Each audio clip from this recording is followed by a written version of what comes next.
വെടിയേറ്റ് വന്നാലും ആ നെഞ്ച് കാണിച്ചു കൊടുക്കുന്നതായ സ്വഭാവത്തിൽ ഒരു പാരമ്പര്യമാണ് നമുക്കുള്ളത് എന്ന് മനസ്സിലാക്കണം. അപ്പൊ അതുകൊണ്ട് ഇവിടെ കൂടിയവരോട് പറയാനുള്ളത്, സമസ്ത കേരള ജമീയത്തുൽ ഉലമക്ക് ഒരു പോറലും ആരും ഏൽപ്പിക്കാൻ വേണ്ടി ശ്രമിക്കരുത്. സമസ്ത കേരള ജമീയത്തുൽ ഉലമയെ ശക്തിപ്പെടുത്തണം, അതിനെ സ്നേഹിക്കണം, അതിനെ ബഹുമാനിക്കണം. വഴങ്ങിയെന്നോ അല്ലെങ്കിൽ കുഴങ്ങിയെന്നുള്ള വാർത്തകൾ കൊടുത്തുകൊണ്ട് ഈ പ്രസ്ഥാനത്തിനെ അതിന്റെ ശക്തി നശിപ്പിക്കാൻ ഏതെങ്കിലും ചാനലുകള് പറയുന്നില്ല.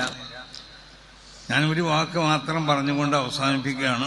ഇത്തഖില്ലാഹി സുബാകുംത്. എവിടെയാണെങ്കിലും നമ്മൾ തഖ്വയുള്ളവരാവണം. വഖാലിഖിന്നാസ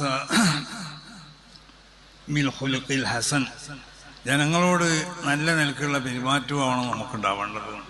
ഇതൊരു നബി സല്ലല്ലാഹു അലൈഹി വസല്ലമ തങ്ങളുടെ ഒരു വാക്കാണ്. അപ്പം ആ നിലക്ക് നമ്മൾ എവിടെയാണെങ്കിലും നമ്മൾ തഖ്വയുള്ളവരാവുക. ജനങ്ങളോട് നല്ല സ്വഭാവത്തിലുള്ള പെരുമാറ്റാവണമെന്നുണ്ടെങ്കിൽ ആ സ്വഭാവങ്ങൾ റസൂൽ സല്ലല്ലാഹു അലൈഹി വസല്ലമ തങ്ങളിൽ നിന്നിട്ട് ലഭിക്കപ്പെട്ട സ്വഭാവങ്ങളാവണം എന്നാണ്.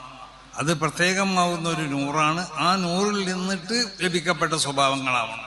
അതിന് മാത്രമേ ഇപ്പം നമ്മൾ നല്ല സ്വഭാവങ്ങളെന്ന് മനസ്സിലാക്കണ പല സ്വഭാവങ്ങൾ നമ്മളിലുണ്ടെങ്കിലും അത് നബി സല്ലല്ലാഹു അലൈഹി വസല്ലമ തങ്ങളിൽ നിന്ന്, കാരണം അല്ലാഹു സുബ്ഹാനഹു വ തആല നബി സല്ലല്ലാഹു അലൈഹി വസല്ലമ തങ്ങളിലേക്ക് അവതരിപ്പിച്ച ആ സ്വഭാവം അനുസരിച്ചു കൊണ്ടാവണം നമ്മൾ നോക്കേണ്ടത്.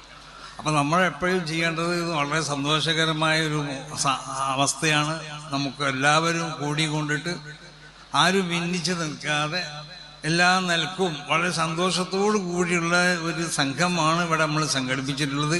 പക്ഷേ വാർത്താ മാധ്യമങ്ങളോട് പ്രത്യേകമായി പറയാനുള്ളത്, സമസ്ത കേരള ജമീയത്തുൽ ഉലമ എന്നുള്ളത് ഒരു വലിയൊരു സംഘടനയാണ്.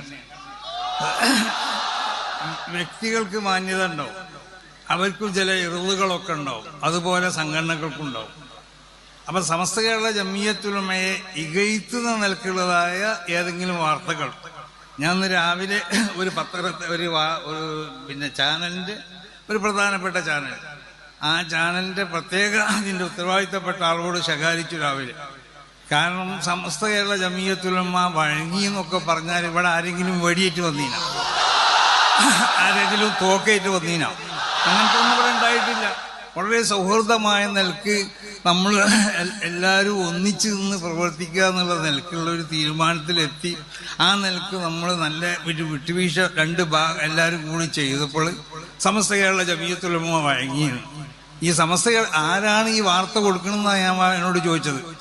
ഞാനതിന് മറുപടി ഇവിടുന്ന് പറയുന്നു. അതിൻ്റെ അടിസ്ഥാനത്തിൽ പറയാണ് സമസ്ത കേരള ജമീയത്തുൽ ഉലമ വഴങ്ങി. അല്ലെങ്കിൽ നമ്മളെ ഈ നെഞ്ചൊക്കെ എന്ന് പറഞ്ഞാൽ ആര് വെടിയേറ്റ് വന്നാലും ആ നെഞ്ച് കാണിച്ചു കൊടുക്കുന്നതായ സ്വഭാവത്തിൽ ഒരു പാരമ്പര്യമാണ് നമുക്കുള്ളത് എന്ന് മനസ്സിലാക്കണം. അപ്പം അതുകൊണ്ട് ഇവിടെ കൂടിയവരോട് പറയാനുള്ളത്, സമസ്ത കേരള ജമീയത്തുൽ ഉലമക്ക് ഒരു പോറലും ആരും ഏൽപ്പിക്കാൻ വേണ്ടി ശ്രമിക്കരുത്. സമസ്ത കേരള ജമീയത്തുൽ ഉലമയെ ശക്തിപ്പെടുത്തണം, അതിനെ സ്നേഹിക്കണം, അതിനെ ബഹുമാനിക്കണം. വഴങ്ങിയെന്നോ അല്ലെങ്കിൽ കുഴങ്ങിയെന്നുള്ള വാർത്തകൾ കൊടുത്തുകൊണ്ട് ഈ പ്രസ്ഥാനത്തിനെ അതിന്റെ ശക്തി നശിപ്പിക്കാൻ ഏതെങ്കിലും ചാനലുകൾ ശ്രമിക്കുന്നുണ്ടെങ്കിൽ ആ ചാനലുകളെ ഒറ്റപ്പെടുത്താൻ സമസ്ത കേരള ജമീയത്തുൽ ഉലമയുടെ അനുയായികൾ ശ്രമിക്കുന്നുള്ള കാര്യത്തിൽ യാതൊരു സംശയമില്ല എന്ന് എല്ലാവരോടും പ്രത്യേകമായി കൊണ്ട് ഉണർത്തിക്കൊണ്ടിട്ട് ഈ നൽകിയതായ സ്വീകരണത്തിലേക്ക്, ഈ രാജകീയമായ സ്വീകരണത്തിലേക്ക് നന്ദി എന്നുള്ള വാക്കിൽ അവസാനിപ്പിക്കാതെ അല്ലാഹു സുബ്ഹാനഹു വ തആല ഇതിനൊരു സ്വാലിഹായ അമലായി കൊണ്ട് കബൂൽ ചെയ്യട്ടെ. നമുക്കൊക്കെയുള്ള ഹസനാത്തിന്റെ ആ രേഖയിൽ ഇതിനെ അല്ലാഹു രേഖപ്പെടുത്തി തരട്ടെ. ഇത് നമ്മോട് ബന്ധപ്പെട്ട എല്ലാ മേഖലയിലും ഇതിനുവേണ്ടി പ്രവർത്തിച്ചവർക്കും ഭക്ഷണം നൽകിയവർക്കും വെള്ളം നൽകിയവർക്കും അവരോട് ബന്ധപ്പെട്ടവർക്കൊക്കെ എല്ലാ നിലക്കുള്ള ഖൈറിനും ബർക്കത്തിനൊക്കെ അല്ലാഹു പ്രദാനം ചെയ്യട്ടെ. രോഗമുള്ളവരെ രോഗം അല്ലാഹു ശിഫിയാക്കി കൊടുക്കട്ടെ. മരണപ്പെട്ടവരുടെ ഖബർ അല്ലാഹു സുഖാനായി കൊടുക്കട്ടെ. നമ്മളെല്ലാവരും ഇതിൽ പ്രധാനപ്പെട്ടതായ